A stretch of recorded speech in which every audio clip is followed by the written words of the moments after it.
வணக்கம், இது ஆர்த்தி கஃபே.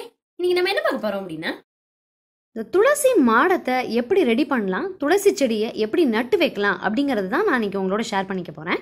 வாங்க நம்ம வீடியோக்குள்ள போகலாம். கவுண்டம்பாளையத்தில் இருந்த மண்பாண்ட கடையில் இந்த மாதிரி துளசி மாடம் வாங்கிட்டு வந்தோம். அங்கே நிறைய பெயிண்ட் அடித்த துளசி மாடம் இருந்தாலும் ஒரு காரணத்துக்காக நான் அந்த மண்ணில் செஞ்ச சாதாரணமாக இருந்த துளசி மாடத்தை தான் வாங்கிட்டு வந்தோம். ஆக்சுவலாக கடை ரோட்டு மேலே இருந்ததுனால நிறைய தூசி இருந்தது. அது எல்லாத்தையுமே சின்ன ப்ரஷ்ஷால் அப்படியே க்ளீன் பண்ணிவிட்டு நிறைய தண்ணி விட்டு துளசி மாடத்தை க்ளீன் பண்ணியாச்சு. ஆக்சுவலாக இது ஒரு தொட்டி மாதிரி அப்படிங்கிறதுனால நம்ம ஊற்றுற தண்ணி எக்ஸஸாக இருக்கிறது வெளியில் போகணுங்கிறதுனால சைடில் ஒரு ஹோல் வச்சுருக்காங்க. அப்போ தான் அது கரெக்டாக இருக்கும்.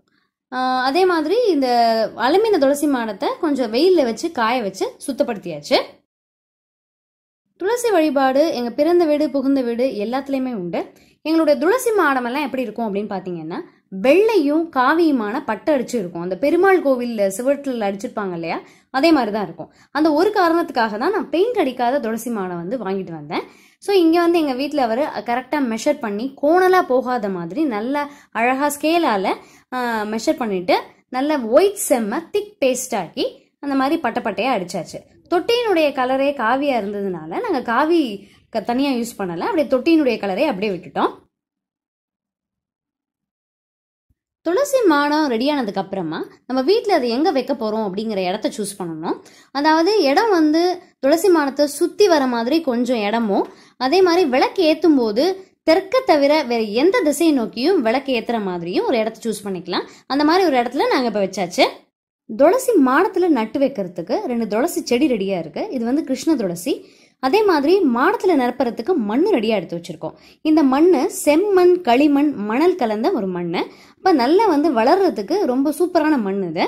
மண்ணை நிரப்புறதுக்கு முன்னாடி மாடத்தில் கொஞ்சமாக தண்ணி தெளித்து ஈரப்படுத்திக்கலாம். அதுக்கப்புறமா ஒரு லேயர் மண், அப்புறம் கொஞ்சம் தண்ணி. இதே மாதிரியே மண்ணு கொஞ்சம் தண்ணி, மண்ணு கொஞ்சம் தண்ணி அப்படின்னு மாற்றி மாற்றி அதை ஃபுல்லாக நியர்லி ஒரு 3/4 பாகம் வரைக்கும் நிரப்பிடுவோம். மண்ணை நிரப்பினதுக்கு அப்புறமா வாங்கிட்டு வந்த துளசியினுடைய தாய் மண்ணோட உள்ள வைக்கிற மாதிரி நடு பாகத்துல கொஞ்சம் ஆழமா குழி பறிச்சுக்கலாம். செடியை பாலித்தீன் கவர்ல போட்டு தான் நமக்கு நர்சரி தருவாங்க. அந்த பாலித்தீன் கவரை நல்லா கத்திரிக்கோலால கட் பண்ணிட்டு தாய் மண்ணோட உள்ள அப்படியே நம்ம நட்டு வச்சிருவோம். 2 துளசியையும் இதே மாதிரியே நட்டு வச்சிடலாம். 2 செடியையும் நட்டு வச்சாச்சு. என்னதான் மண்ணு நல்ல ஈரமா இருந்தாலும் செடியை நட்டு வச்ச உடனேயே உயிர் தண்ணி விடணும் அப்படின்னு பெரியவங்க சொல்லுவாங்க. ஸோ அதே மாதிரி உயிர் தண்ணி விட்டுட்டு செடிக்கு மேலேயும் இலை பகுதிகள்லையும் நல்லா தண்ணியை தெளிச்சு விட்டுருவோம். தண்டு பகுதி நல்லா ஸ்ட்ராங்கா இருக்கணும் அப்படிங்கறனால அந்த நடுவுல அணைவா மண்ணை குவிச்சு வச்சிருக்கோம். துளசி செடியை நல்லபடியா நட்டு வச்சாச்சு. கீழே பார்த்தீங்க அப்படின்னா ஸ்ரீராம ஜெயம் அப்படின்னு எழுதி சின்னதா ஒரு கோலம் போட்டிருக்கேன். விளக்கு வைக்க வேண்டிய அந்த குட்டி மாட பெறையில சின்னதா ஒரு அகல் விளக்கு வச்சிருக்கேன். எண்ணெய் விட்டு திரி போட்டு ரெடியா இருக்கு விளக்கு ஏத்துறதுக்கு. துளசி மாடத்துல மஞ்சள் பொட்டிட்டு நடுவில் குங்குமம் போட்டு வச்சிருக்கேன். துளசி செடியை பொதுவா நல்ல நேரம் பார்த்து தான் நட்டு வைக்கணும் அப்படின்னு பெரியவங்க சொல்லுவாங்க. காலம்பரை 6 மணிக்கு முன்னாடியோ அல்லது சாயங்காலம் 6 மணிக்கு அப்புறமோ நட்டு வைக்கும் பொழுது நம்ம நல்ல நேரம் பார்க்க வேண்டியதில்லை. அதே மாதிரி வெயிலும் நல்லபடியாக குறைஞ்சிருக்கும்.